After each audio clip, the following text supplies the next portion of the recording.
ప్రార్థన చేసుకున్నాం. పరిశుద్ధుడు పరిశుద్ధుడు ప్రేమమైన నీకు వందనాలు చెల్లిస్తున్నాం. ఈ ఉదయకాల సమయంలో మరొకసారి మీ పాదము సంతోషం ప్రభావ ముఖ్యముగా దేశంలో ప్రబలిన భయంకరమైనటువంటి కరోనా వ్యాధుల గురించి ప్రార్థన చేస్తున్నాం. ప్రపంచ దేశములన్నింటినీ కూడా తాకి ప్రభాచన నష్టం కలుగుతూ ఉండగా, అనేక మరణాలు కలుగుతూ ఉండగా ప్రభా ఆ వ్యాధి నుండి ప్రభు తొలగించమని ప్రార్థన చేస్తూ ఉన్నాను. సకల ఆశీర్వాదములు అనుగ్రహించి భారతదేశ అంతే కూడా రాష్ట్రం అంతే ప్రపంచం అంతే కూడా భయంకరమైన పరిస్థితుల్లో ఉన్నది ప్రభా. వారిని ఆ వ్యాధి నుండి విడుదల విముక్తి విమోచన కలిగించినట్లు కృప అనుగ్రహించమని మా ప్రభువైన యేసు నామమున అడుగుచున్నాము తండ్రి, ఆమేన్. ఈ సమయంలో పరిశుద్ధ గ్రంథములో నుండి యెషయా గ్రంథము 26వ అధ్యాయము 20-21 వచనాలను మనం చదువుకున్నాం. నా జనమా, ఇదిగో వారి దోషములను బట్టి భూమి మీద నివాసులను శిక్షించుటకు యెహోవా తన నివాసములో నుండి వెడలి వచ్చుచున్నాడు. భూమి తన మీద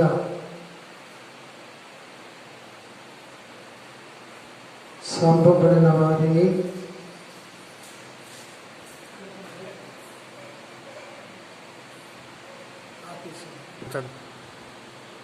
నా జనమ, ఇదిగో వారి దోషములను బట్టి భూనివాసులను శిక్షించుటకు యెహోవా తన నివాసములో నుండి వెడలి వచ్చుచున్నాడు.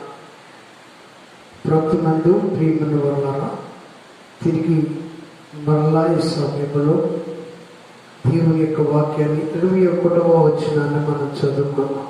నీవు వెళ్ళి నీ అంతఃపురములో ప్రవేశించు వేసుకున్నాం.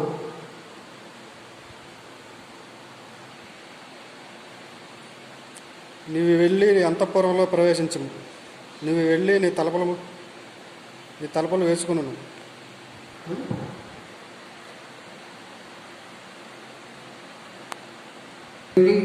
నీ అంతఃపురంలో ప్రవేశించు. నీవు వెళ్ళి నీ తలుపులు వేసుకును. ఉగ్రత తీరిపో వరకు కొంచెం సేపు దాగి ఉండవు. ప్రభునందు ప్రియమైన వలన భక్తుడైనటువంటి యెషయా ప్రవక్తలు రాసినటువంటి మాటలను మనం జ్ఞాపకం చేసుకుంటున్నాం. మనం చూసినప్పుడు ఇందులో 2 ప్రత్యేకమైనటువంటి మాటలు మనకు కనబడుతున్నాయి. 2 భాగాలుగా కనబడుతున్నాయి. మొదటి భాగము ఏంటి అంటే,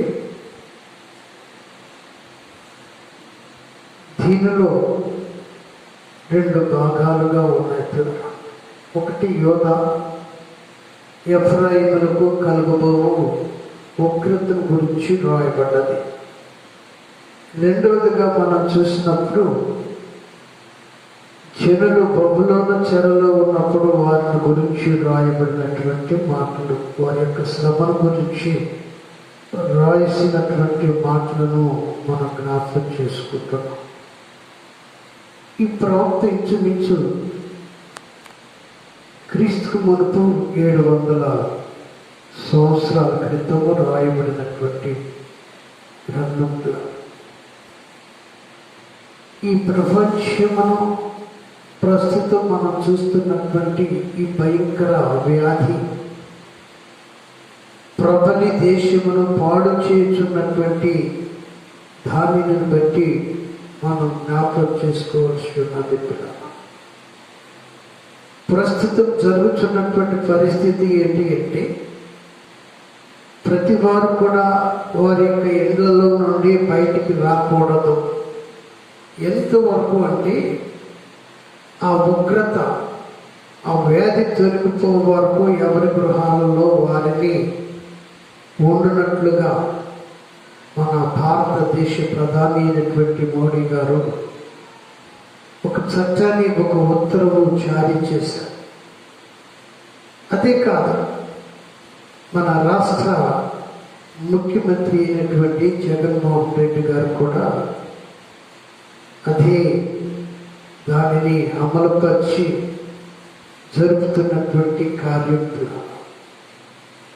మనుషుడు తన యొక్క స్థితిని గురించి దేవుని యొక్క ఉగ్రత ఇక్కడ రాస్తున్నటువంటి ప్రవక్త చెప్తూ ఉన్నారు.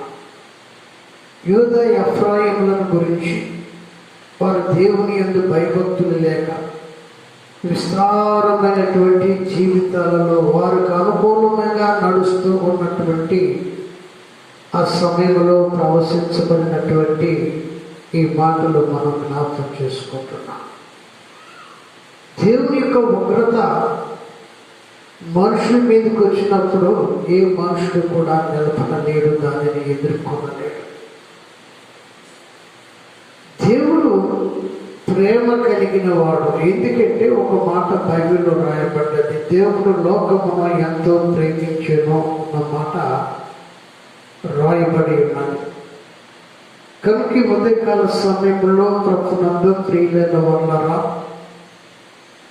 ఈ కరోనా వ్యాధికి ప్రపంచము రాష్ట్రులు కానీ, ప్రధానులు కానీ, దేశ మంత్రులు కానీ, రాష్ట్ర మంత్రులు కానీ, ప్రతి క్షణము కూడా భయంకరమైన వ్యాధికి వణికిపోతూ వారి వారి గృహాలలో ఉండి ఎవరు కూడా బయటికి రానటువంటి పరిస్థితులు. ఒకవేళ బయటకు వస్తే జరిగే పరిమాణం ఏంటి అంటే, చట్టం యొక్క మాటలు మనం ధిక్కరించినప్పుడు దానికి శిక్ష అర్హులమవుతూ ఉంటాం. ఆ రీతిగా ప్రతి మనిషి కూడా వారి యొక్క మాటను గౌరవించి మనం కూడా భారతదేశంలో